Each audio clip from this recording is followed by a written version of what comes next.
I'm walking in there happy. And I remember Steve Ballmer was there, and he's like, you haven't been drinking alcohol. Why are you so like with it? I go, I've been eating the whole entire time down in the parking structure. And that's what you really have to do. Okay, hey, before we move on with this show, we do want to talk about our sponsor, Tim. We want to talk about the Game Time app. Have you been to every NBA stadium?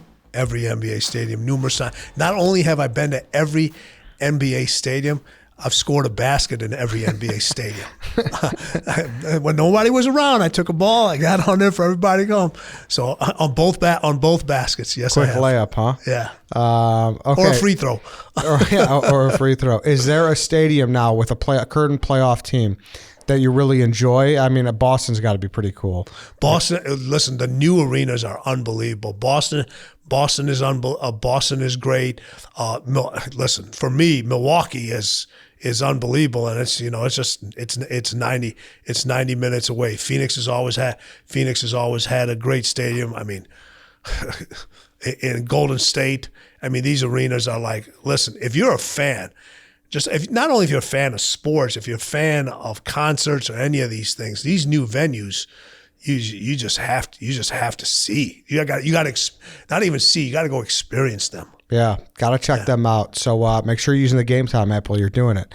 It's created by fans for fans. The Game Time app is a new ticketing app that makes it even easier to score last-minute deals on tickets to sports, concerts, and shows, and they guarantee the lowest price. They really crack the code on how to score deals on last-minute tickets. I've used it a couple times. It really was seamless. Like, you just make a quick login, you put your phone number in, your email, and you put your code. I entered rebuild. Boom, I was there to go. I got my $20. And the purchase process just takes 2 taps and 10 seconds. Once you buy your tickets, they're delivered directly to your phone. No printer needed. The app also allows you to easily share tickets with friends via text so you can get to the game seamlessly. Skip the hassle and enjoy the moment. Download the Game Time app, go to the account tab to create a login, and redeem code REBUILD for $20 off your first purchase. Terms do apply. Download Game Time. Last minute tickets, lowest price, guaranteed. Okay, let's keep it rolling. All right, bang, bang. Welcome to episode 2, week 2, season 1 of Rebuilded. Eddie, Tim Grover. Tim, how are you today? I'm excellent. Excellent? Always. The traveling's not getting to you too much? No, it's part of it. Yeah. It's when I'm not traveling, that's when it gets to me.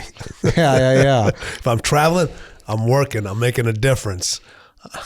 You're taking down some cough drops while you're at it, huh? Yeah, you know what? It happens. Listen, hey, MJ had his flu game, so yeah, I was there. Because that's like your workflow. Huh? You got to, like, wherever your guys need you, you got to go, right? You got to be available. You got to produce. You got to produce the end result. That's one of the things about me and why I've been able to deliver the results that I deliver. My clients know I'm accessible to them. Listen, if they got to perform. Football, baseball. Listen, this ain't the best weather right now to be playing baseball at, but they're out. The baseball clients are out there. Football, they got to perform. They got to play wherever they got to play. If they can do it in the worst conditions, who am I not to show up? What's the least advance you've known to go somewhere? Like have you ever just instantly had to go to O'Hare? Yes. I got hired by a client and I had to be in China the next day. Oh, really? How was that? I mean, I feel like you got to brace yourself. How many hours is that? Where I had to travel, I think it was like 16 hours. And people always ask, how's a flight? 16 hours on a plane. I don't care if you sit in first class, you sit in business, you sit in coach. 16 hours on a plane is 16 hours on a plane. And the interesting story is when you land there, they don't give you actually cross the timeline. It's actually a different day. They don't let you wait and recover. Like, as soon as you get off the plane, they pick you up and you got to go right to work. It's time to go. Yeah, it's time to go. That's wild. Do you have like a day that you like, a Christmas or Easter? You like anything? I don't work this day, or no. You're 365. No, it's 365. But they know there's days in there that are just, they're going to be off, and you take full advantage of. But even when the days are off, you still have stuff to do. Do I really get a chance just to sit down and decompress and relax? I think those are the worst times for me. Oh, yeah? You know, that it's actually when you're doing a rebuild, idle time is not your friend. You know, that's when you have a lot of idle time. When most people, when do they go off their diets? When they're idle time. When there's idle time. Yeah. You know, I'm taking a day off from working out, which you should, but idle time is when people get comfortable, when they get relaxed, and you're like, you know what, I'll have a little bit of this, I have a little bit of this. If you keep yourself busy, not only physically or mentally, you know, that idle time, we'll get to you. it won't get to you. Yeah. So that's that kind of leads us into what we're talking about today. Last week we talked about people getting their whys. Today we're going to talk about why nots, the most common excuses, the most common thing people say to you about, hey, now's not great, like here's why I can't do this. So we're going to get into that. Also, we will be joined later in the show by Phil Heath. He is a 7-time Mr. Olympia bodybuilder. Going to have a good conversation with him. Yeah, one of the greatest ever to do this, and a former client of ours. Just amazing individual. You talk about an individual that it's the peak of his career, and every single year he's got to rebuild himself to be better. Mm-hmm. So it's perfect guest for this. It is. It's going to be cool. I'm excited to talk to Phil. Sorry, why not, Tim? What's the biggest thing people will say? Why not now? I can't do this now. It's not the biggest thing. Everything's an excuse. Everything is an excuse. You know what? People, people talk themselves out of things. You should be talking yourself into the truth. Well, what's more important? You know, people always say, I got a wedding coming up, or, you know, I have this is going on this weekend, or the weather's turning, I'm going out with my boys, or I'm hanging out with the girls, and, you know, they're all drinking. Well, just because they're doing something doesn't mean you have to be doing the same thing, or understand what your limits are. You know, I've never understood this when you go out with a group of friends, and you want to start off the night a bad way. Sit at a table and tell them you're not drinking, and everybody looks at you like, "What's wrong with you?"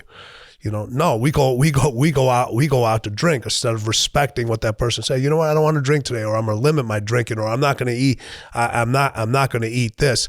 It's their guilt for how they're performing and what they're doing. They're trying to push that on you because they want to do what you want to do at some point, but that this is not their moment for them. So everybody talks about these why not stuff. Why not? To me, instead of the why not, it's just an excuse. Don't talk yourself out of something. Talk yourself into the truth. But there is an element too where that person probably doesn't face the same challenge, and they don't understand what that person needs to do right. Yeah. That's how, you know, everybody's got different challenges. Listen, everybody's body's different. Everybody's metabolism rate is different, and everybody's goals and mindset and the way they react to certain things in certain situations. So each person should be able to choose what they want to choose and how they want to act on that particular day. And if you do want to have a drink, then go ahead and have a drink, but understand that some alcohols are better for you and some aren't as good. Make the better choice. Understand that the amount that you're going to have. Same thing with food. You know, you don't have to go if you don't have to share the same food that everybody else is. You can order. There's many things that you can order off of a menu. You can ask them to prepare. You can ask them to prepare for a certain way. You know, people they go to a restaurant and they get very offended sometimes if they feel guilty about asking the restaurant to prepare food a certain way or have it a certain way. It's your money. You're the customer. Ask them how you want it done. Yeah, I would say so. So for me personally, before this show, I talked about this a little bit of my other shows. Yeah. So I did a little bit of I pre-started this, I guess you could say. You did. I did. So in November, like November 15th, I was like, all right, I'm gonna start today. This is what I'm gonna do, and I want to go. It was very important to me to go 90 days unbothered. Okay, because usually to give I go out with my friends a lot on Sunday nights. Usually I'd give myself that if I was in a program or whatnot. So I was like 90 days unbothered was very important to me just because I wanted to more or less I want to really prove myself that I could do it. And And then obviously November 15th, you look and I'm like, man, there were 4 huge factors for like, these are going to be the toughest days. Obviously Thanksgiving. Yep. Christmas. We had a trip for a bowl game in Arizona where I was like, oh man, I'm going to be in Arizona for 4 days. In-N-Out Burger. You know what I mean? Like shit like that. Where you just kind of were like, this would be great to just kind of not worry about it. And then we went to LA for the Super Bowl. So those were like the 4 pillars of like, I don't know if it was like the ACT, and I'd be like, man, I'm not looking forward to the math section, But the thing that I don't know, I kind of realized that it's just, there's never going to be a perfect time. There is no perfect time. And you know what? Here's interesting. If you could complete 90 days during that time, most people will never start a healthier lifestyle during that period for those particular reasons that you said. Thanksgiving, Christmas, holiday parties, whatever it is, New Year's, all that other stuff. They're just like, this is not. If you could survive those 90 days during that period where it's the most challenging because of the circumstances, the rest of the year should be pretty more manageable for you. Yeah. No, and you're right. And that's the way I looked at it too. And we just talked about it a little bit before we started was, the winter was really the time where I was like, this is the time to buckle down, because summer in Chicago, it's like, it's a party all the time. It's crazy. Really, it is. It is. And I'm not telling people not to enjoy themselves. All right. Just know what your limits are. All right. Because what happens is once you drink something that tastes a little good, or you eat something and you're like, you know what, I'll have a little bit more, and I have a little bit more, and I have a little bit more. And the next thing you know, the whole, that one day leads into the next day, into the next day, into the next day. And what happens is the next day you wake up and you start feeling guilty. You start thinking about yesterday. Well, let me tell you, yesterday ain't looking for you today. Mm-hmm. It doesn't care for you. Yeah. It doesn't care. All right. What you do today matters. Every individual I've known, they've fallen off the wagon or whatever it is at some point. How long do you stay off that wagon? That's the crucial part. Does a day turn into a week? Does a week turn into a month? And you got to start all over again. Every Monday is the day people want to start a new workout program or a new diet. I'll wait till Monday. I'll wait till Monday. I'll wait till Monday. Well, if you did what you did in those during those 4 big pillars for you, challenge yourself. Start on a Thursday night. Start on a Friday. See if you can make it through that weekend. Yeah, that's so huge too, because I feel that's a lot of people's problem, and I've been guilty of it many, many times. Of like, oh, you have a good Monday, and then Tuesday you're done. And you're done, and you start all over again. Yeah, and it's like, all right, Monday for sure, and then you go, all right, and then Sunday you're hitting it hard, because it's like, oh, I'm starting Monday, but really you're just in this endless vicious cycle of like, hey. And you know what? A lot of people's lives are like that. They're just like, Monday I'm going to go apply for that new job. Monday I'm going to start reading more. Monday I'm going to start exercising. Monday I'm going to spend more time with my kids. It's a Monday's a day. Don't wait for a particular day. What you just said, there is no right time. There is no right day.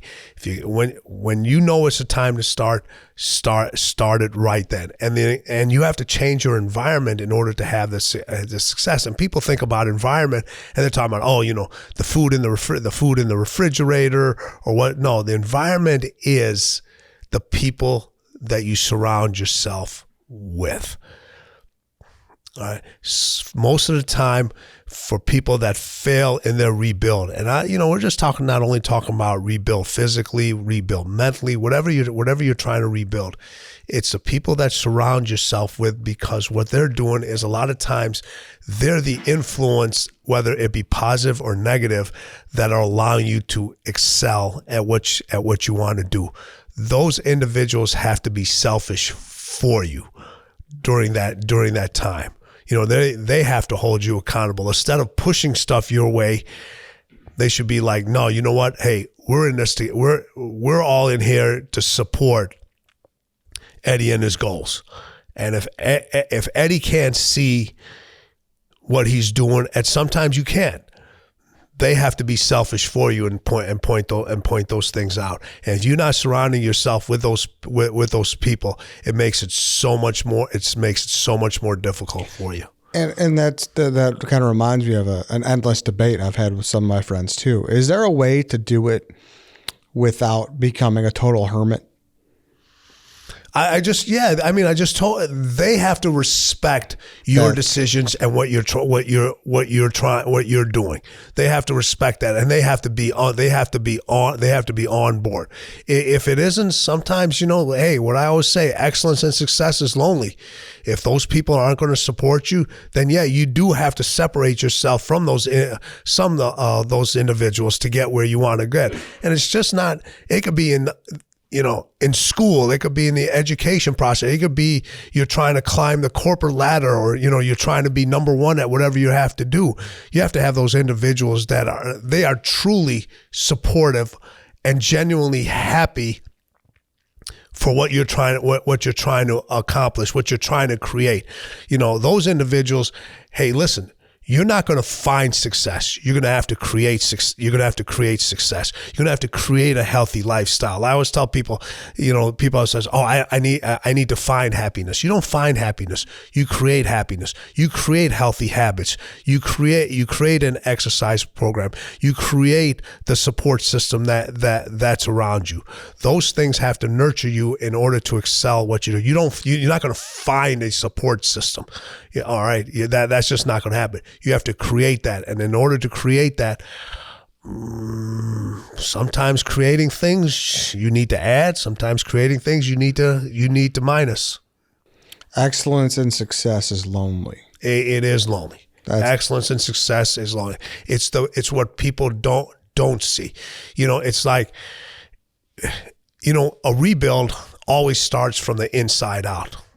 It always, whether it's emotionally, like I said, whether it's physically, whether it's mentally. All right, it starts from the inside out. You don't see the results on the outside initially, and that's why it's so hard to do a rebuild, because everybody wants to see the results immediately. All right. Just when you have a different mindset, when you have a winning mindset, people can't see that. They see it in the habits and the different decisions that you make. When you build a building or rebuild a building, all right, it starts with the architectural plans. All right, that's the internal scope. All right, think of your body. Think of your body and think of your mind as an architectural project. And it starts from the inside, and then figure out the pieces that you have to design, and the things that you have to create in order to get that success. Yeah. No, and is that something that you would you say Michael was lonely? Yes. I mean, listen, we were the first ones at practice, the last ones to leave. Last ones to leave every single game, putting in the extra time, putting in the extra work. We were at his house at 5:00 in the morning working out. There weren't 14 other guys. There was Michael, there was Ron Harper, and there was Scotty. All right. Those were the three guys. And it started with Michael. He was the first one to do it, and then he added the other individuals in there. Here's the difference about what I say. The reason I say success is lonely, excellence is lonely. It's in order to do that, you got to separate yourself from the middle of the pack. And once you separate yourself from the middle of the pack, that's where the most comfort is. That's where the most people are surround themselves with. So you get a chance to fit in. When you start to succeed, when you start to become a little bit different, you start to put yourself out there. Now you're no longer in the middle. And then when you start putting yourself out there, that's when the attackers come in. That's when all the different haters come in. That's when the different people don't want you to succeed because they want to pull you back into the middle, because that's where all the excuses are. That's where all your excuses are accepted, because you can relate to those things. People can tell you, hey, you know what, I tried that diet. It didn't work. It was too much for me. I didn't like the taste of the food. Or, yeah, man, forget about this exercise stuff, man. I'm not doing that. You know what? It's the summer, man. We need to go out and have a good time. And that's, you're accepted in the middle. When you go against the grain and you're over here, then you find out who really those people are. Those are the individuals that go out with you and say, you know what? Yeah, you know what? We're going to have a drink each. Yeah. That's it. And you don't feel any peer pressure from them. You don't feel, and if they come in and say, hey, listen, I'm on this program, I'm not drinking today, no problem. And they'll ask you, you mind if I have a drink? And if they come up to you and say, you know what, actually I prefer you not to, because, and they'll be like, cool. And you could still have a great time. Mm-hmm. You still have a great. It's funny with food and alcohol, people think that it changes their personality. It doesn't change their personality. It brings out who you really are. That's what it does. It puts it limits your inhibitions, so you become the person that you actually wanna be. But the alcohol gives you an excuse, because if you act that way, you can always you have something to fall back on. You can always say, man, I was I was drinking too much. That's why I acted that way. Well, no, that's actually how your original personality is. You just don't know how to control it. But I guess, it does change your experience in the short term, right? Like, it's certainly more fun to go to a restaurant and get, the veal and the pasta. To me, you don't think so? I have a hard time. So what I like to do is when I go to a restaurant, I like to enjoy the specials. Yeah. I do. I like to enjoy the special, but it doesn't mean I have to eat the whole thing. And if I know I'm going to do that, I prepare the day before. Mm-hmm. I mean, not the day before. I'm sorry. I prepare the day of. So I'm like, okay, if I know I'm going to do this, so I'm gonna have my water a little bit earlier. I may not eat as much during the day, so I can indulge myself a little bit later on that particular time, knowing, hey, if I'm going to have this, I'm going to go to this restaurant and they got unbelievable pasta over here. All right, so you know what? I want to go into that restaurant a little bit more hungry so I can enjoy the stuff. So what you prepare the meal before, prepare the lunch before, and everybody says, well, if you go into the restaurant hungry, you're gonna end up eating more. Well, it kind of balances it out. If you're gonna go crazy about it. Yeah, I understand. A real easy trick also, and I always tell people this is the simplest. This is one of the simplest tricks. When you plant a seed, it needs plenty of water. It needs plenty of water to grow. All right. Before every meal, breakfast, lunch, snack, whatever it may be, drink a 16-ounce glass of water right before you eat. Just for your water intake, or is there something metabolically that would help? It fills just fills you up. It fills your stomach up, so you won't eat as much. You won't eat as much. Mm-hmm. It's the same thing with drinking. Before you decide to have an hour, drink a glass of water. Mm-hmm. Drink a good 16-ounce glass of water. And that'll help you out. And you won't be physically able. And you say that too. I think that's a situation that a lot of people get themselves into, is they do set that day. They do kind of, balance everything. But then, the day before they're balanced, that when they're ready to, indulge a little bit, the office will get pizza or something like that. And I think those are really the challenges that kind of can throw it off a lot. Eddie, your issues are not unique. I had the same thing. If it's in the house, I'm going to eat it. Mm-hmm. All right. If it's in the house, I'm going to eat it. I'm going to eat the potato chips. Mm-hmm. I'm going to eat the corn chips. I'm going to eat the pizza. I'm going to do that.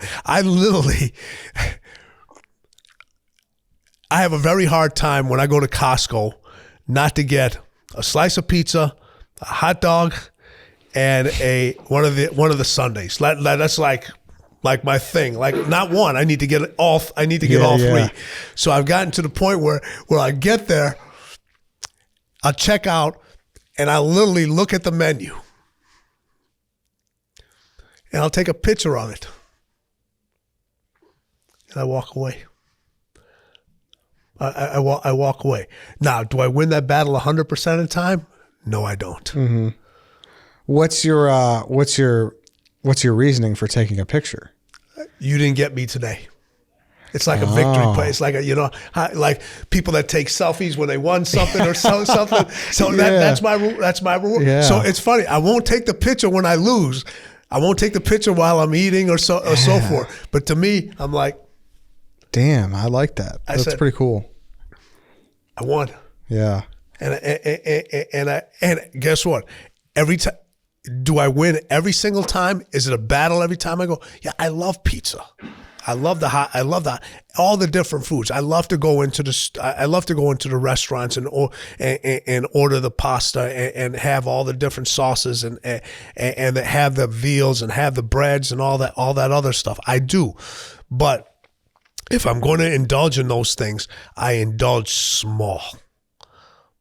All right. Like I'll have a slice of bread and then I'll ask them to take the bread away. Mm-hmm. You know, I'm a firm believer that if you deprive yourself when the opportunity's there, you're going to overindulge.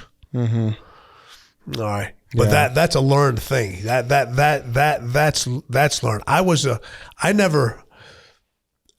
a huge beer drinker, and I started to drink dark beer. That's I started to drink, I love the taste. I love the taste of dark beer. Man, the weight I put on like that, I was like, quick, what the hell is this? And I was like, you know what? What do I want more? Yeah. What do I want more? For sure, and it's a good spot to kind of and that's what I guess. So my situation too is now. So I had that 90-day goal. And once it hit February 15th, and of course, ironically enough, February 14th, day 90 was a Super Bowl, another tough day. But maybe the toughest. Yeah, last day, everyone's got the fucking, the Italian beef and the hot dog, it's whatever. But, so I'm gonna cut you off there, but Eddie, that just shows when you put your mind to something. I mean, if you think about it, you went forget about the fourth. If that's like the 5, and the last one is the most difficult. That just shows you that it's that if you decide I'm going to do this, all right, and you have to look back at it and look at all the pitfalls that could have derailed you. All right, what was it? Was it your friends? Was it your environment? What allowed you to lock in so much during that time? Because if you can get in that stage once, you were in a zone for literally 90 days. For 90 days. What put you in that zone? What triggered that? One thing that I always say, and people have asked me, is it's kind of like a 3-point specialist, You see the first one go in, and that's all I needed sometimes. You get that one, and then it's like, all right, you just keep going. And you really just kind of put your head down. And I was like, I'm just, this is what I set out to be. And it's just really seeing that first one go in and go, 1 week, and then it's like, all right, let's do 2. And so it really just kind of a building thing. And that's it. For some individuals, don't look at it as 90 days. Look at it as a day-to-day thing. And here's the thing. If you have that bad day, we have more self-guilt than anybody, than any creature on this earth. All right. Own it. I messed up. I fucked up. And go fix it. Mm-hmm. It's like when somebody apologizes, I always say when somebody says they're sorry, okay, well, it's what follows a sorry that matters. Mm-hmm. So when you say it, man, I messed up. All right, now go fix it. Because, owning something, All right. Having self-accountability is the hardest accountability. It's the hardest accountability because our nature is to talk ourselves out of something. That's it. It's when somebody says you did this or this happens. Our nature is to immediately go into defense mode and argue that person. You own it. If you mess something up, you do something up. Say, hey, I fucked up. Yeah. Now go fix it. Yeah. And you know what to do. Yeah. No, for sure. But there's still a block there, man. Like where it's like you just, I don't know. Like that's my toughest part right now. Is so I did that, and then I saw you that week after. Actually, I was like, hey, I'm gonna I'm going to Daytona this weekend. I'm gonna enjoy myself this week. I'm gonna get back on it. But I guess the long term, like thinking like, oh, this is your life now, because I've I've been weighing myself. I've been watching myself. Not as great. Like I'm probably up like 7 or 8 pounds from that, and it's been 2 months, which is not horrible. I guess that's not horrible. Not right. horrible. But still, it's just like you kick the can to the next thing. It's like, oh, I'm going to be doing this thing with Tim. I'm going to wait for that. And I don't know where that psychology of like how you can be so locked in for 90 days. And then now where I'm like, man, I'm kind of having a hard time getting going. So the what it is before it was about you.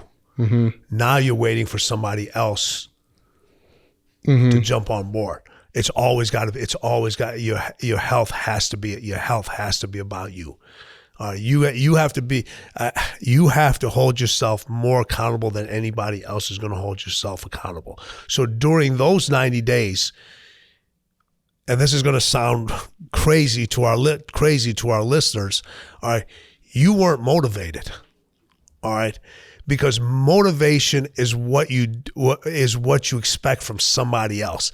So motivation it's external. It's what it's what somebody else gives to. It's what somebody else gives to you. When you're in that zone, the zone is about elevation, and elevation is what you demand from yourself.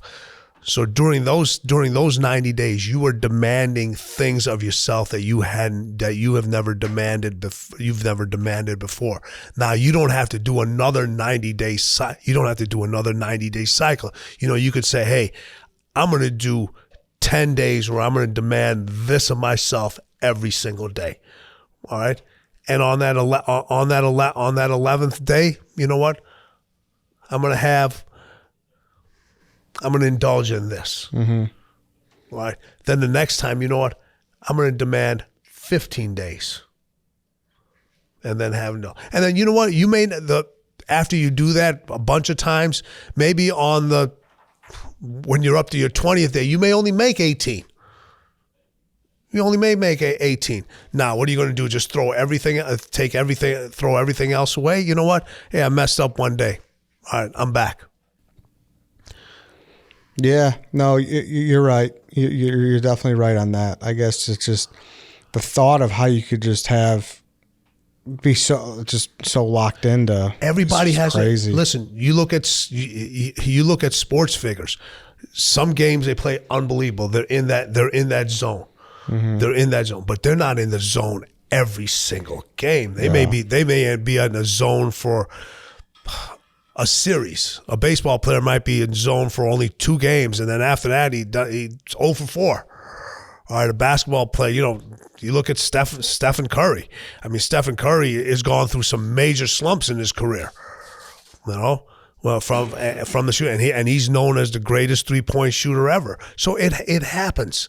It happens, but that doesn't mean you stop shooting. What happens is when you stop believing in yourself, that means you've lost your confidence.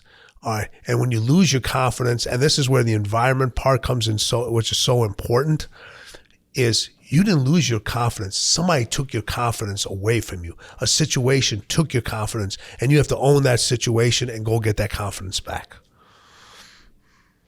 Yeah, no, that's a common, right? That's probably a common thing with people you deal with too. So that's what I'm saying. Whether it's a superstar, listen, some of my top athletes, they still have nutrition problems. They still have weight issues.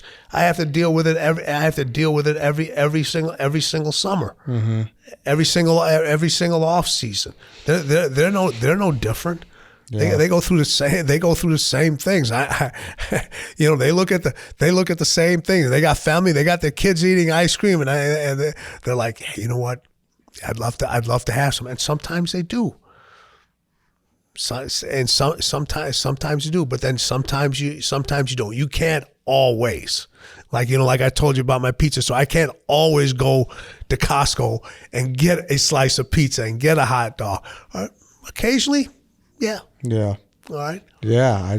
And it's funny when you'll do that, you'll actually feel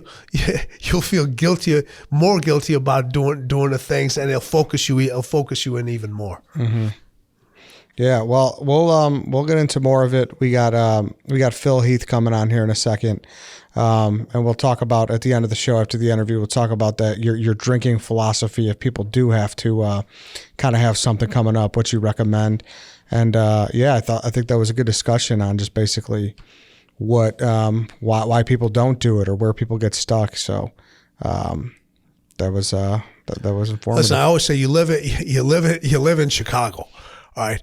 If you say I'm never going to drive on the roads, or I'm never going to take an Uber or a Lyft or public transportation because I'm worried that I'm going to hit a pothole, you might as well just stay in your house. Yeah. No, you're right. All right. You're right. Okay. Let's toss it over to Phil. All right. So now we are joined by 7-time Mr. Olympia, Phil Heath. Phil, welcome to the show. How you doing? I'm great. Thanks for having me on, guys. Yeah, it's great to have you. I know you got a relationship with Tim. You guys talk. How often do you guys talk? How did your relationship come about? You know what? Listen, I'm attracted to greatness. I'm attracted to individuals that say, "Hey, listen, I'm going to do something that's never been done before." I deal with individuals that they don't set the bar. They get rid of the bar. And for people that don't know, professional bodybuilding at that level, the dedication that it takes and the sacrifice they have to do, they don't get an off season. It's constantly 24/7. So the mental aspect of a person that's done it, not once, not twice, not 3 times, not 4, not 5, but over and over and over again, and the things that he's had to overcome. I was just attracted to him, and I just reached out to him, and he's a former collegiate basketball player. Mm. Yeah, that's the funniest part, I think, is how that came about. But yeah, you know what? I was definitely attracted to Tim because of everything he described. He exhibited in himself, and I think greatness. People that are striving for their own personal greatness, they become magnets to other people. And, reading his book, Relentless, having it on audiobook. I remember going on Twitter and I was like, I gotta talk about this guy just to get more people to understand what a cooler, what a cleaner is, and, what a closer is. And people were like, what is that? I'm like, read the book, get the audiobook. And I just kept tagging Tim. And then I remember he and I going back and forth on social media. And then it just became a great bond. And, I was very fortunate, to have that bond, over time grow into a great friendship. And in fact, Tim, flew out to my last Olympia, which was in 2020 in Orlando, Florida. And just to have him a part of that was, it was a really good breath of fresh air, because sometimes, when you're focusing on winning, you feel very alone. And it's always good to know that there's someone else that gets you. And I always felt that with Tim. And I've been, like I said, I've been just very, very blessed to have him, walk shoulder to shoulder with me in areas of my life where a lot of other people just wouldn't understand. Well, I got to share a story about this. So my Asian business partner, she took this trip with me. And I've been fortunate enough, I've been around other professional bodybuilders. All right. And you don't understand how massive these individuals are.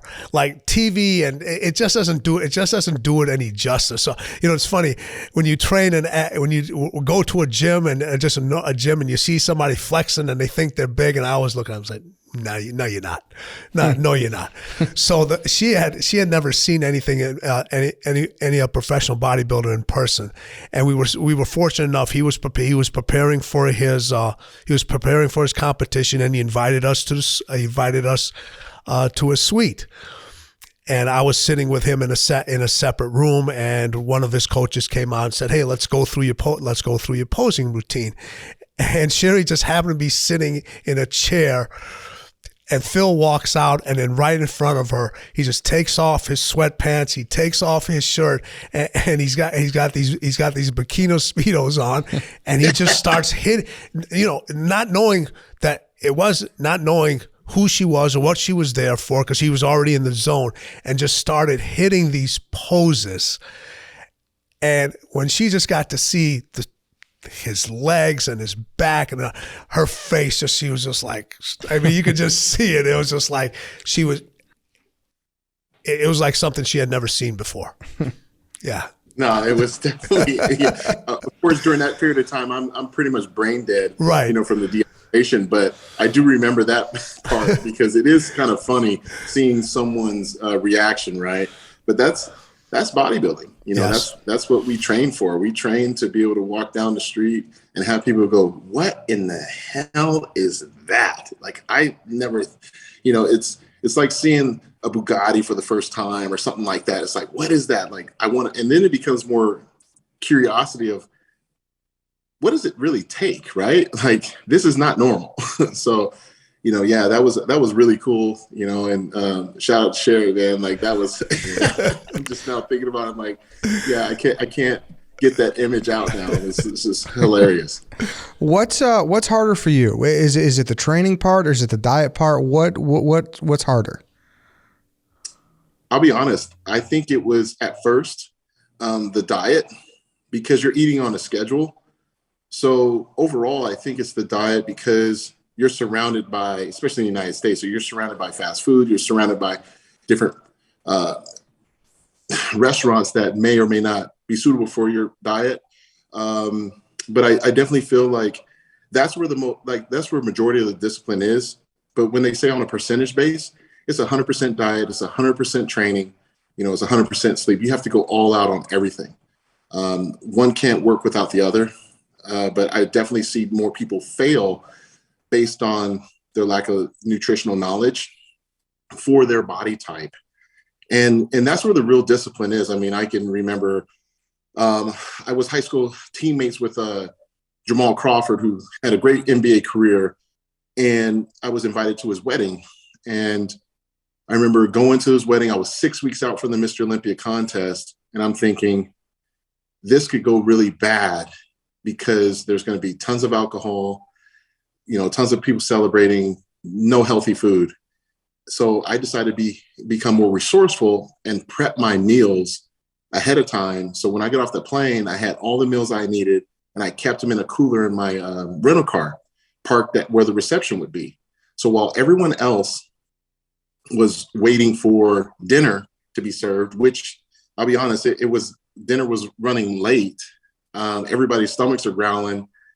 I'm walking in there happy. And I remember Steve Ballmer was there, and he's like, "You haven't been drinking alcohol. Why are you so like with it?" And then one of my high school coaches was like, "Yeah, what the heck?" I go, "I've been eating the whole entire time down in the parking structure." And that's what you really have to do. You have to become so resourceful. I could be stuck at an airport, which I have, and become more resourceful with the food options that they have. Like, I could be stuck in the airport and say, "Oh, I need protein." Well, I can always ask for a burger without the bun. I can always get a baked potato at Wendy's. All these different things you start thinking about. I've gone to different restaurants in the airport just to go get a salad from here, a steak from here, and then make it myself. But those are the things that I had to do over the course of my career to become a champion, because I couldn't allow excuses to hinder my progress. Now, socially, did that affect you at all? Because obviously it's like, hey, it's not normal to be running out there and eating in the parking lot in the car, grabbing out of a cooler, Steve Ballmer looking at you like you're crazy. How long did that take you to get used to, or is that something you were always cool with?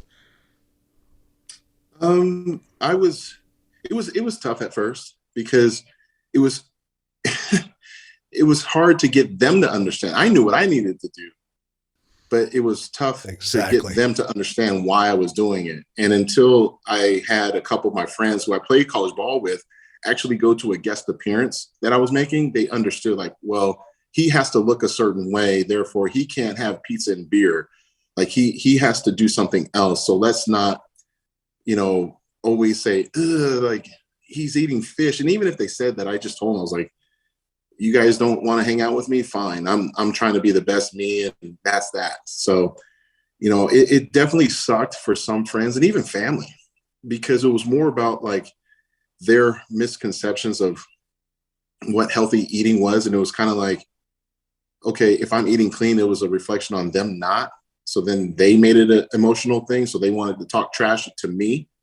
Whereas I was just doing me. I didn't give a damn if they were eating bonbons, Twinkies, or, you know, I mean, or steak and rice. It did not matter. So eventually I just said, well, whoever's going to ride with me, they're just going to ride with me no matter what. And I had to be okay with not being invited to certain gatherings because they thought, well, you know, Phil's going to be cranky or this or that, the other. I was like, I'll be myself and I'm going to let you be you. And overall, I think it worked out. I mean, I created some balance. I created compromise, but I always made sure that I put forth the necessary time to get the job done. I mean, throughout my bodybuilding career, I missed 13 consecutive summers getting ready for the Mr. Olympia contest. That meant like no barbecues, weddings. I mean, I went to one wedding out of all those years. That was Jamal's. Childbirth, you know, from friends, you know, like funerals, you know, a lot of sacrifice. So I know it pissed a lot of people off, but when I revisit those same friends and family, they all look and they're all the first one to say, that's 7-time, man, my boy, my cousin, or, you know, my brother, like that's 7-time. I'm like, yeah, at least the commitment I made was, if I'm going to sacrifice all of that time and, you know, memories, it had to amount to something for my goals. I did not allow myself to deviate from the plan. And, you know, I would have never changed a damn thing. And those, you know, go ahead. I'm sorry. No, I wouldn't have changed a damn thing at all. Like, those are his memories. He wanted to create his memories, and his memories were different than what other people's are. You know, something that's very interesting that he said was, you know, missing all the holidays and the weddings and all that other stuff. Your top athletes in basketball, they got to play on Christmas Day, and a lot of the times on Christmas Day they don't get to be with their family. They don't get to open up the presents. They don't get to be with their loved ones. But when you're at the pinnacle of their career, the end result matters. That's what I'm trying to say. The end result matters. He had an end result, and he knew that certain people in his environment, certain things, they were going to accept it, and then the others weren't going to be accepted. And you got to be okay, and you got to be great with that. You got to be great with that, and you have to understand. Just like he said, he's okay when he goes out and the way other people eat. That's not him. He wants to eat a certain way. He may enjoy a certain kind of decide not to drink that day, or he may decide to drink that day. All right. But it's about him. He's not judging you. Then why are you judging me for what I'm trying to obtain in the goal? And the most important thing out of everything that he just said is, once you get that end result over and over again, people want to show you off. They feel like somehow they're connected in your journey, even though they've never been around the journey, even if they haven't been most supportive. You know, you know what I mean? Well, that's what I was curious about, because it's like people could be like, oh, that's like, hey, Phil, that's a little selfish. Like, you missed a childbirth, like, you know. So how did you deal with that? Like, were you like, hey, just give me these 10 years. Let me do this. Did you look at it like a pro athlete's career? How did you handle that? Well, he is a pro athlete. Yeah. I'm just saying in a more traditional sense where there's 82 games. You know what I mean? That's what I'm saying. You know, my best friend, his name is Ty. Tim, you got to meet him at the Yes. Olympia. He, when he had his firstborn child, his daughter, I was in Pittsburgh, and he told me the water broke at like 11 p.m. I stayed on the phone with him until 5 a.m., just off and on. And I was doing a guest appearance in Pittsburgh, and I'm like, man, and he was in New York. So I'm like, man, I would have flown. And I'm like, no, you wouldn't have. You had an appearance you had to make. You were going to be on stage, that next afternoon. But what can you do, Phil? Well, I can get on this phone and I can be there for him as much as possible. I can provide my energy in a different way.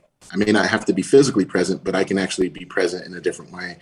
And of course, this is my goddaughter I'm talking about now, and I take that with great responsibility.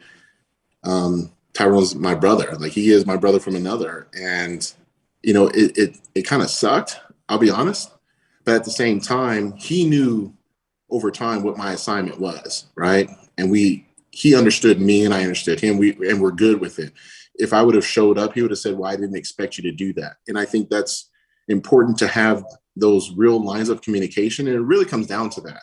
When you have your loved ones, like my fiance, Cherie, like, God bless her, because she's been the most selfless individual I've ever encountered, ever met, ever dated, ever been with. And it takes a lot of communication. And I'm not the greatest communicator because I'm just so focused on the craft that, it could really mess things up in a relationship. But it definitely takes that time during, but also after the show is over, to take a step back, take a deep breath, and then kind of recalibrate and acknowledge the people who were with you along the way. Because if you don't do that, I had to learn this, kind of the hard way. If you don't do that, then people become very resentful because they're like, oh, he's just so one-track minded. But, I couldn't imagine being an NBA player or a baseball player game day after day after day. For me, it was gym morning, noon, and night. And, fortunately for me, Cherie was in the trenches with me all those years, for many of those years. So she understood. But for a lot of other professional bodybuilders, it's very, very difficult, to get people to understand. But again, my advice to them would be, you have to learn how to communicate a little bit better. And the more you do that, then people can make a choice. You're giving them the choice. Do I want to walk this with him or not? And as the person going through it too, you have to be okay with if you're dating a girl and she says, you know what, I need more of your time. I don't think that you should be in the gym all this time. I think it's this or that, and the other. I love you, but I love you from afar. You go, okay. Because if you force it, then it's, there's going to become resentment. So I think you definitely have to know who your people are, and because they're going to for sure want to celebrate with you, but you have to communicate with them, and they gotta do exactly like what Tim was doing with Jordan all those years, traveling and training and all this other stuff. Those people have to work too, if they want to be able to celebrate. And I know for a long time, even for my own career, I had too many people that weren't really invested, and that made it resentful on my part. But then it reminded me of who the real, solid people that really give a damn about me as a person, were. And Tim, you got to meet those people at the Olympia. It wasn't a huge entourage. Yes. It was people that mattered. Very small group. And it's something, because we talked about this earlier, about finding people that are selfish for you. And that's what Cherise is for him. She is selfish for him because she knows what the outcome is. All right. And this is something interesting about results. All right. Results require you to be selfish for the results. That's it. Results require you to be selfish for the results. And I mean, it's hard too because you hear that word. That's a word when you're taught at a young age is such a negative connotation. And like, hey, don't be selfish. Share. Make sure you're sharing. So, well, that's a great thing with you. Share your food and drinks with them. There you go. Yeah. That's how you look at it. Here, you can have. If somebody orders you 2 drinks, here, have the drink. Share it. All right. Or but it's fun. Go ahead. Go ahead. No, go ahead. I was going to say you're sharing the experience too of winning. And I think that when you're able to have those victories, and we're not just talking about in bodybuilding, it could be getting that job promotion. It could be finding the love of your life and celebrating the wedding day. When people actually walk that journey with you, yeah, sometimes it's rocky. It's got a lot of turbulence, right? And I think what's really neat is that, yeah, you're being selfish. Like if I were to say, you know what, I'm planting my flag in this relationship that I have with Cherie and no one can come in between that. That's me being selfish.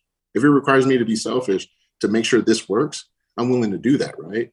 So yeah, being selfish for a certain result is one thing. Being selfish and not having a goal or an endpoint in mind is just foolish, in my opinion. I think that's the easier way to sum it up. But yeah, when it comes to like your diet and this and that, I mean, you better be selfish about your results because I can't care about a person's training or diet more than themselves. No. It's fun. You see, that's why I said people that win, they speak the same language. They don't speak they speak a different language than everybody else. But if you're sitting here and you're talking to all these people that we've interviewed and talked to, he didn't hear our conversation. No. Everything I'm saying, he's saying this. I didn't get a chance to prep him about what was going on. This is him speaking what he knows, what he's gone through. Phil, I do want to talk to you about this show is called it's Rebuild. All right, that's what we're doing with Eddie. So in your professional career, all right, you've gone through some serious injuries, and every season you had to rebuild yourself into something better. Because if you'd have came on stage exactly the same, you weren't walking away with number 2. You weren't walking away with number 3. You weren't walking away with number 6. So you're one of those athletes in your sport where like the rebuild is constant. It's consistent. It's a part of who you are. Can you talk about that a little bit, please? I think it developed. People, I think, look at what I've accomplished winning those 7 titles in a row as like, oh, he just won those 7 titles. I think it started when I was a kid. For me, I loved video games growing up, right? I grew up in Seattle. Nintendo was down the street, like all that stuff, right? But my parents used to get so upset at the fact that I would beg them to buy one of these games. And then I would want to go to the arcade and play the same game there. And they would say, well, why are we buying this game? And then when we go to have pizza, you want a quarter to go play the same game. I go, because it's one thing to beat. I said this. I must have been like 6, 7 years old. I was like, it's one thing to beat the game at home, but it's another thing to play it at an arcade where other people play the same game and they are fighting for the highest score. I want to be on the highest score. I want my initials. Think about that. Like you play pinball or whatever, like you want your name. That feeling that I had as a kid went into everything. It became everything. And I grew up in a very competitive area of Seattle. My neighbors were like Nate Burleson, Kevin Burleson, those were my neighbors. Okay. Like down the street is Nate Robinson. You got Jamal, everybody in that Rainier Valley area, you got Jason Terry, you got Brandon Roy, you got all these people growing up. And then you got a ton of people that didn't make it, right? So if you're not competitive, you're not going to stand out, right? You're just going to blend in. And I didn't like that. So I just wanted to win so freaking bad, man. And it just became a disease. It became my addiction. And fortunately for me, I looked at it as a challenge when I got into bodybuilding and knew that okay, I'm going to say something so freaking nuts that is just going to piss people off. And they were like, well, how many Olympias do you see yourself winning? I was like, 10. And they're like, what? And I go, well, yeah. Why not? Why does that bother you? Unrealistic expectations and expect to achieve them. That's the definition of crazy. Yeah, why does that bother you? Because, and I had to, and it's funny because sometimes you feel like you have to explain yourself, which you really shouldn't have to, because a 5-year-old that is asked, hey, Jimmy, what would you like to be when you grow up? They say a doctor, a lawyer, ball player. They don't crap on their goals. So why are you doing that to a grown ass man? It's because you can't see that happening. Well, I'm sure, let's go back years on years. What was the 0 to 60 with the first Ferrari? Probably 8 seconds. 8 seconds, 0 to 60. What does it do now? 2.4. Over time, they figured out better ways of doing it. And that's what the challenge was for me, is like, okay, if I can win this one, how can I get better for the next one? And that started as an amateur, through the amateur ranks, the pro ranks. When I became Mr. Olympia, I was like, if I want to create real distance, like real Usain Bolt, Michael Phelps distance, I got to like really micromanage everything I do and do it better every year. And a lot of it came with just the mental fortitude of not being lazy and always being, I'll be honest, just a one-track minded dude of saying, like, I have a mission and nothing will come in between me and that mission. While people are partying on the road, I'm eating those meals or getting a second training session in, and this would be, in a different country outside the US. I was just willing to do whatever it took to get the highest name, get the highest score. And yeah, I didn't tie, the all-time record of 8, but I'm tied with Arnold Schwarzenegger, and that's pretty damn good. And to know that I have the confidence to go back for more. Like I had those injuries, I had 2 consecutive years where I had hernia surgeries, and in bodybuilding, that will destroy your physique on the inside and on the outside. Unlike other sports, you tear something, you have a surgery, you can come back. But in bodybuilding, it messes up your performance, but the aesthetics. So if you have a scar, that could make you look bad next to another person. If you have loose skin or anything like that, that could make you look bad. I just didn't give a damn. I came back after 27 months during the pandemic with no lights that could be used at the gym because the lockdowns were happening in Colorado and all over the world. And I said, well, if I'm going to make a comeback, because I didn't compete in 2019, this would be a great time. And I had no problem putting my legacy on the line because I felt like that's what champions do. They're not afraid. If anything, they're saying, what does the triumphant moment look and feel like? And when I visualized what that would look and feel like, I had all the motivation I needed to do the job. And I think that's where a lot of people, whether it be in business or their personal relationships, sports, or especially their health and wellness, it does take a lot of visualization. And even as I'm saying this, I'm like, yeah, there's visualization in areas of my life that even I have to now champion through that have nothing to do with bodybuilding. But you have to believe it. You have to see it, and then you have to believe it, and then you have to, re-engineer it. Because how they say, like, my girl Cherie, her parents just celebrated their wedding anniversary today. And I was like, 38 years you guys been together. And I was like, wow. And they said, we choose each other every day. Every day. So that means they're choosing greatness. Like, they're choosing throughout the ups and downs and everything. That every day is a task. It's not a task, but you know what I'm saying? So I'm like, if you want everlasting love, or if you want everlasting success in anything, I get it. Every day may be a battle, but it's one that you sign up for without hesitation because it's worth it in the end. And you're fortunate enough to have that day to be able to sign up for that battle. Yeah. You're fortunate enough, right? Yeah. What you did when you came back after 27 months, it's no different than what Tom Brady's doing this season. Mm-hmm. I love that. People call him crazy. Yeah, right. People call him nuts. People will say whatever they want, but I'm like, you called him crazy the first time, and then he wins, we just saw Tiger Woods come, do the Masters. And yeah, like first couple of rounds, man, wow, practice round, holy smokes. It didn't work out. But you know what's really cool is that he already had a game in his mind. And was he satisfied? No. But he probably thanked his own body for doing it. Mm-hmm. And I think when we get to a point in life where you're seeking enlightenment, there is no judge that will matter to you. Because you know what you're willing to put out. And if you give it everything you got, you're like, okay.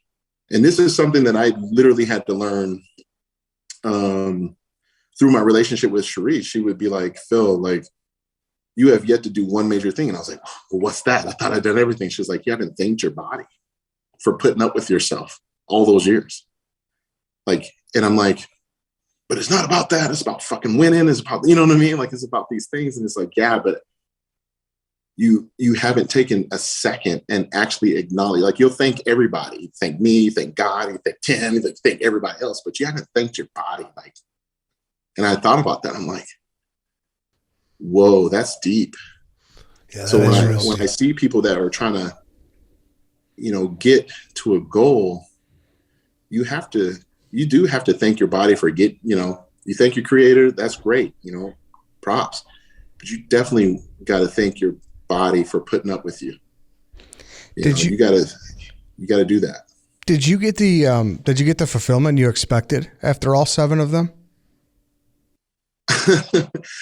Yes, because when I was going for it, I was at an expo at the Arnold Schwarzenegger Classic in Columbus, Ohio. So that's in March, usually every year. And Arnold usually goes and says hi to guys like myself. So I was at a booth. He came by, said, "What's up?" We did a little video on his Snapchat and all that cool stuff. And as he was walking away, I said, "Hey, Arnold, I got something.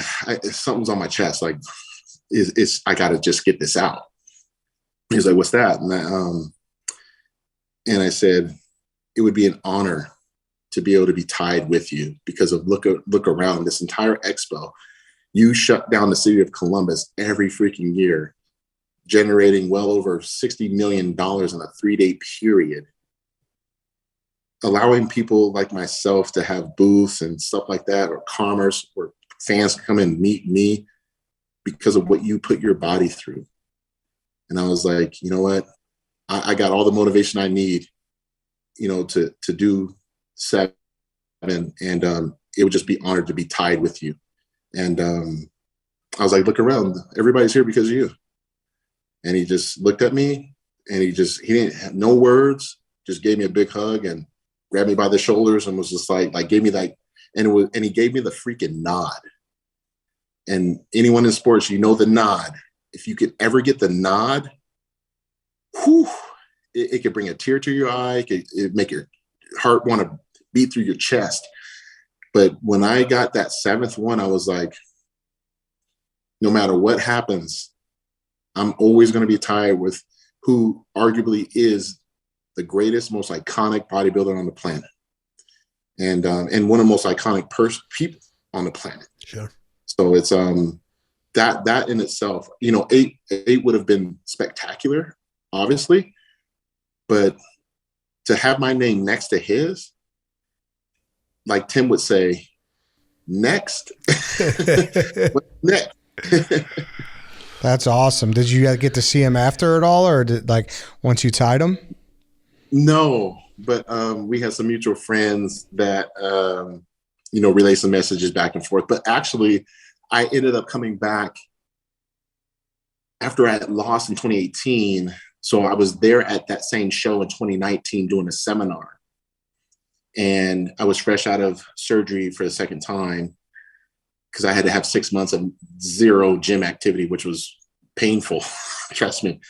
And the question then was like, will I ever make a comeback? And we had a panel of all Mr. Olympia champions, and they all said, you know, yeah, I should. And then Arnold, you know, basically gave me my props. And of course, it was funny. We talk about selfish. He goes, I would love for you to do my show because I'm going to be selfish. But he said, I can do whatever I want as far as like my ability. I just have to make the choice. And it was really cool for me to hear that, because it does take someone of his understanding and experience to see that in someone else and to edify them the way he did. And so that in itself was really cool, because the late Franco Colombo was there as well and said the same damn thing. So it was like, I think at some point, I mean, you see LeBron, like how he got so excited when Jordan was in the room. You know, there are certain iconic figures in sports or in your life. It could be your father, it could be your grandma, whoever. You know, you see people get called up on draft day and they're hugging certain people a different way because you just want that nod. So for me, winning number 7 and then seeing him a couple years later and him saying, "Let's do this," it was like, hell yeah. You know, I got 2 quick questions for him. All right. So Phil,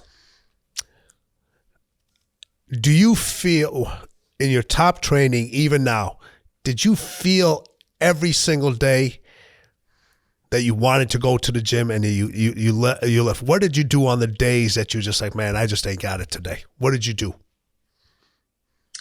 The days that I didn't want to do it, or even the days I didn't want to eat, there's a couple things. Number one, I thought about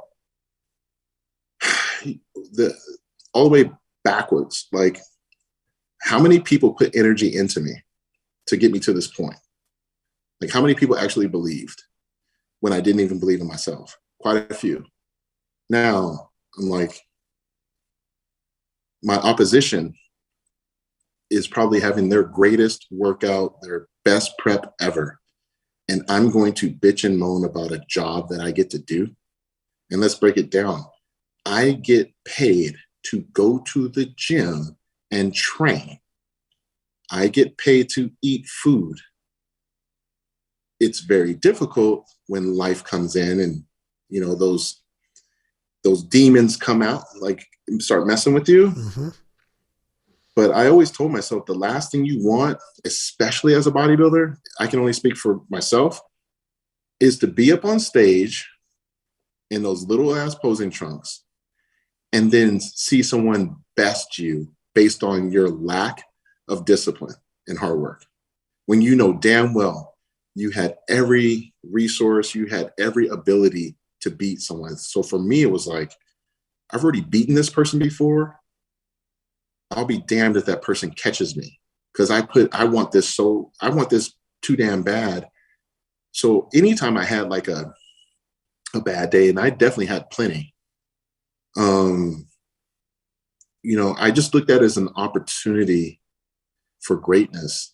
I looked at it as, and then you know, it's funny. I went through, man, I was doing a guest appearance literally almost 8 years ago in Cleveland, Ohio. And I'm hitting some poses and stuff, having a great time, did a great speech, in my opinion. Had to go meet with 200 people in a VIP session. And then I get a call that my father had passed. And, you know, I get to the hotel room. The first thing I do is open up the laptop, and then I slam it down and I get upset because I'm like, you know what? That's what everybody else does. That's what everybody else does. They go on the social media and they start running their mouth. Where am I going with this? I'm going with this and saying I'm a professional. And those people who paid money to meet me need to meet me. So I showered and took my ass downstairs and shook those hands and took those pictures. And I never told them about, they would have never known. Mm-hmm. Because I looked at that moment as like it's like not a badge of honor, but like, don't act like you're the first person to go through a death. Don't be a victim to life.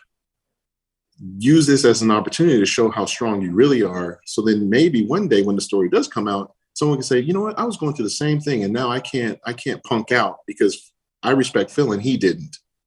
So, you know, I put that pressure on myself because I know that there's people always watching. And I look at it, like I said, as an opportunity for personal development. And it does come at a price. I mean, it comes at a lot of pain and frustration, anger.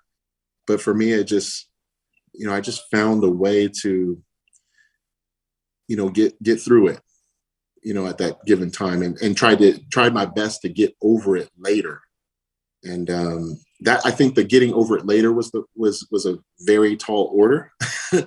But in the midst of competition, I was in off season, and I was like, well, what will my dad say? My dad is saying, like, I'm good, son, go kick their ass. That's what he was saying. So don't worry about me. It's done. You don't have to trip out anymore, cry about this. I don't want you doing that. I'm good. So it's a lot of those things that, you start having these head games, and it is fog, for like, your goal is like right there, but you can't see it because you're getting distracted. But that's just life. And that's why I love sports so much, because when you hear about, Brett Favre finding out his dad passed, what did he do? Threw all those touchdowns. When you hear about, Michael Jordan, his dad got murdered, like, that's crazy to me. So for me, it was like, all right, man, this is a proving ground. How are you going to show up and show the hell out? Like, how are you going to do this? Because my future self depends on how I respond to this moment. My future self matters. So that's how I've, championed through a lot of these things. And to be quite honest, that's what I'm having to do just in day-to-day life, because in sports, you have a certain way, but you may have pushed aside a lot of other things, business, relationships, whatever. What I've seen, especially with guys like the late Kobe Bryant, was that second act can be pretty freaking awesome. Yes, if you take what you learned through all those crazy stories of each championship, what did it mean to you? What happened? And then you look at life and you're like, okay, I can do this, and it definitely takes the same amount of discipline. It's the same thing. It's just, a different beast now. Same animal, though, just different way of going about it. I'll add something real quick that he said. He said it's a head game. All right. So it's a head game that's going on in here consistently, constantly. And in every single game, there's a winner and there's a loser. But you get a choice to win that head game more often than you get to lose it. You will going to lose some, but once you have the ability to win more of those, you'll get that end result. That's a spot. Phil, this was awesome. I mean, that Arnold with the head nod, like, that's some chills kind of stuff, man. That was sweet. Yeah, no, it's definitely something that he may not know it. Hopefully he hears this, but at the same time, it was a very big defining moment in my career, and actually in my life. One thing I wanted to ask is there anything you need from me, Eddie? Not off the top of my head, no, but after, that was a very, I sincerely really enjoyed that. And, I'm going to re-listen to it again and definitely take it in. That was really cool. Well, the one thing I wanted, he's 5 weeks out from a hernia surgery. So I wanted to make sure I get in that story. He was literally for 90 days. For 90 days, he was like in the zone. Like, lost a bunch of weight, did what he was supposed to do, and he's having a hard time finding that zone again. And it's funny. We literally talked about everything you just said without you even knowing about it. Yeah. It was like, so it's just by him hearing that information again, and the listeners going to hear this information again. All right, they look at me, they're like, okay, yeah, all right. But then they look at you relaying the same information, but having one at the highest level over and over again, and understanding that, listen, not every day was going to be perfect.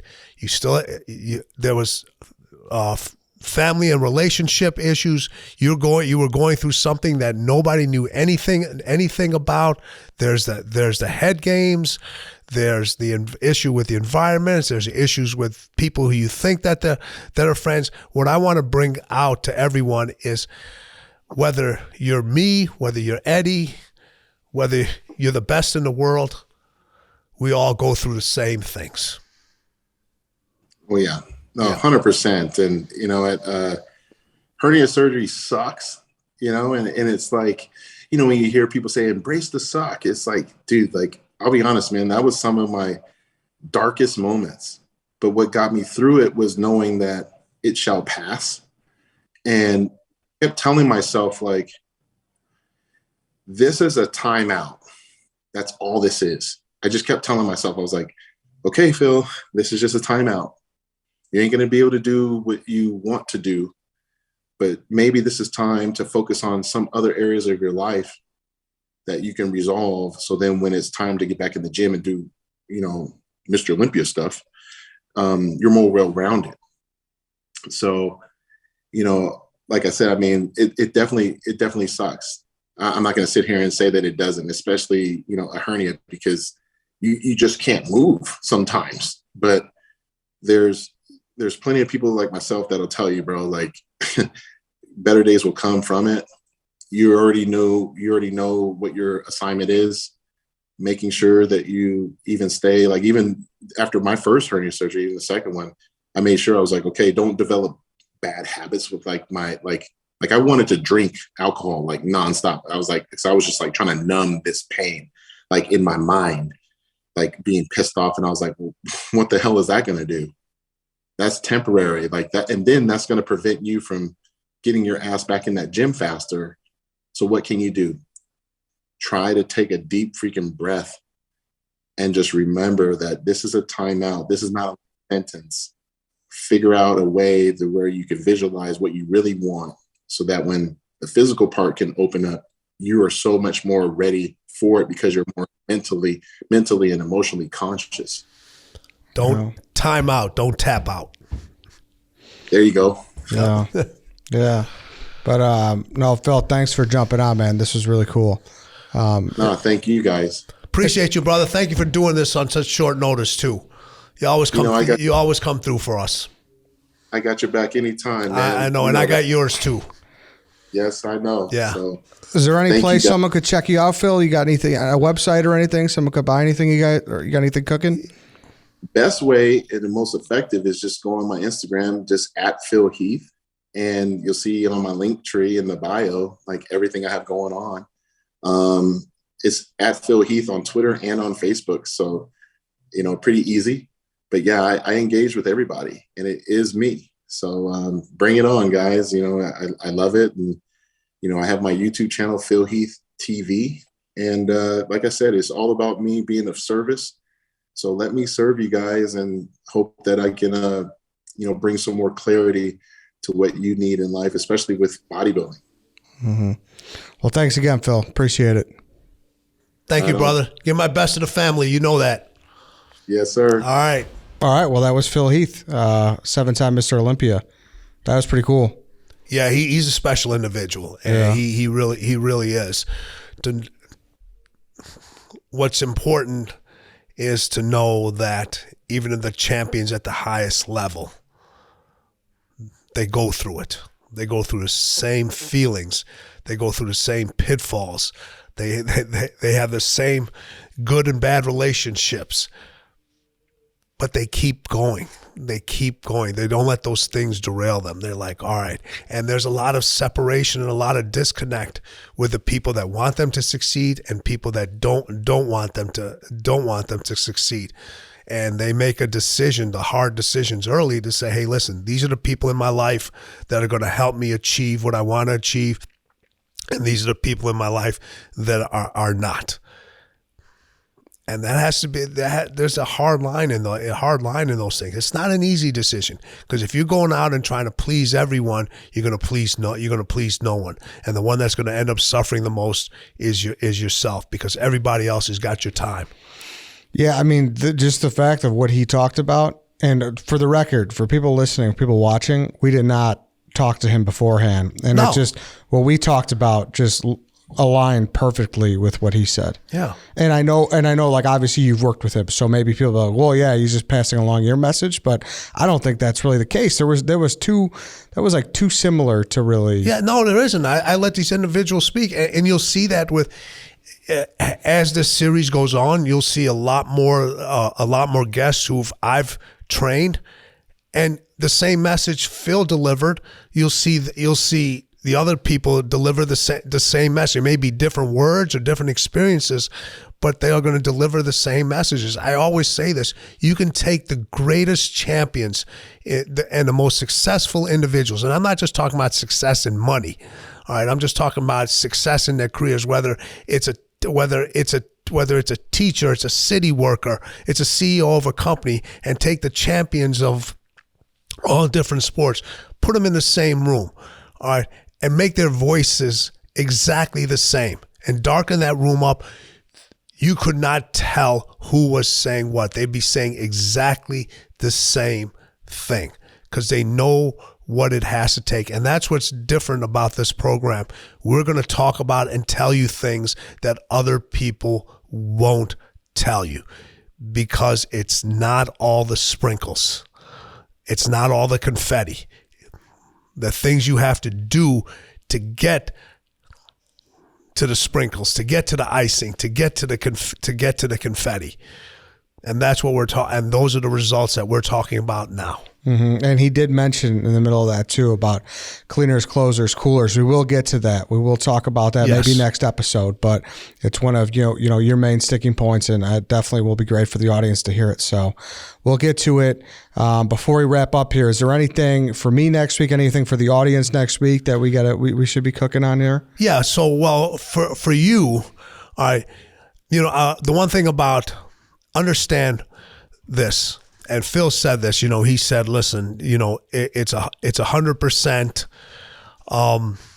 working out. It's 100% nutrition. It's 100% sleep. The things I want people to focus in, you can't focus in and have 100% of everything until you master 100% of one thing. All right. And it's very difficult to master 100% of anything. So what I want people to do is, a lot of it, this is a mistake I don't want people to make. All right. Most individuals think that if they go to the gym every day or 3 days a week, 4 days a week, and they work out real hard, they're going to see changes. The only way you see physical changes, it starts with your nutrition. Aesthetically, the way you look is anywhere from 70 to 85% of what you eat. So this is what I want between this week and next week. All right. I want everybody to keep a food log. Put it in your phone. Everything you eat, everything you drink, I don't care if it's chewing gum, I don't care if it's candy, I don't care if it's water. I want you to write it down. I want you to put it in a log in your phone, whatever it may be, a piece of paper, pad on your computer. I don't care. All right. So every single day, I don't need to know portions. It could be, if you eat 2 slices of pizza, put 2 slices of pizza. I don't need to know if it's cheese, all that other stuff. And then at the end of the 7 days, I want you to take a look at it, and you'll have a better understanding of why you're at where you're at. Now, this is what always happens. When I ask individuals to do this, for those 7 days, they eat better than they've ever eaten in their lives. You got to be truthful with yourself. You have to be truthful with yourself. This has to be a regular, ordinary week, and you have to be truthful with yourself. So I want you to write down that food log, and you'll understand.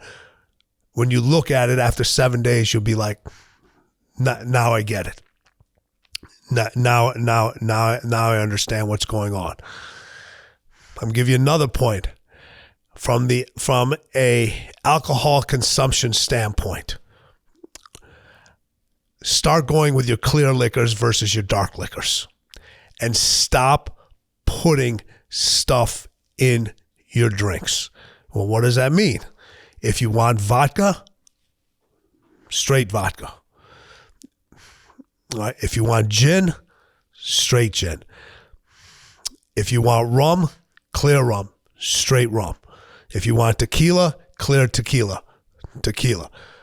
Don't put the other mixes in there, because believe it or not, the mixes are actually more detrimental to your weight loss or weight gain than the actual alcohol is.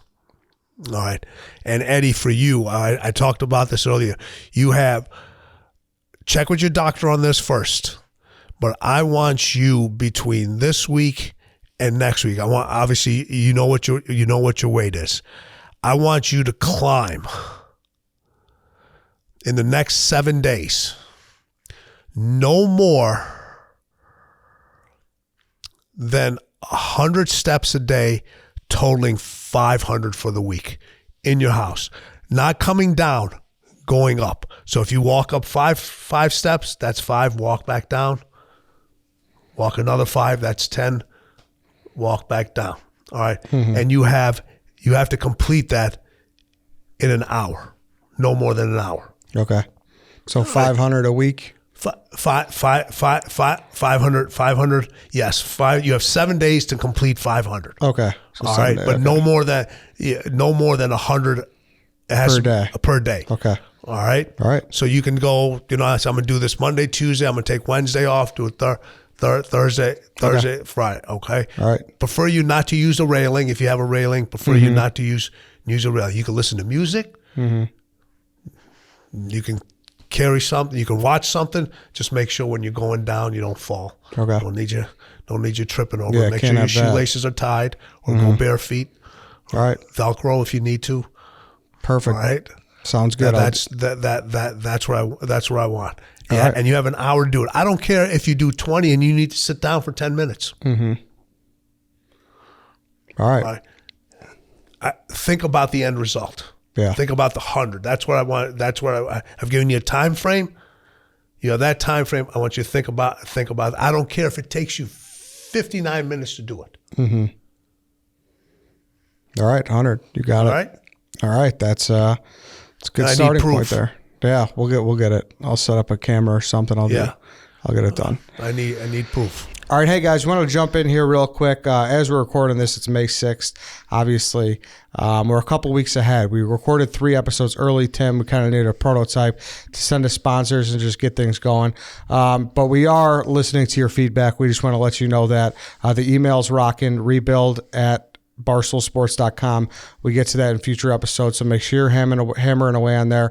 And we're going to see where this thing goes. Like, there's a lot of ways. Like, Tim, obviously, we've only done this 4 times together at this point, which you're listening to. It's only 2. But, yeah, we'll figure it out, and we'll kind of navigate to figure out what people want all throughout the way. Yeah, I mean, listen, we appreciate your feedback. We understand. We're listening to everything that you said. We're making adjustments as necessary, but also that there's always a process in the rebuild. All right, in order to get the end result. And I know everybody's used to the process that everybody else talks about. You get into the gym, you get your food, you get all this other stuff, and that's not my process. All right, so I start from the mental stuff, and then deal with the nutrition stuff, then deal with the actual workout. So that's the format that we're using. Stick with us, folks. You'll be getting information that you will not get anywhere else, and I'm making it so simple for you to follow. So simple. Perfect. Thanks, Tim. Thanks, everybody, for listening. All right, now it's really over. We'll see you guys next week.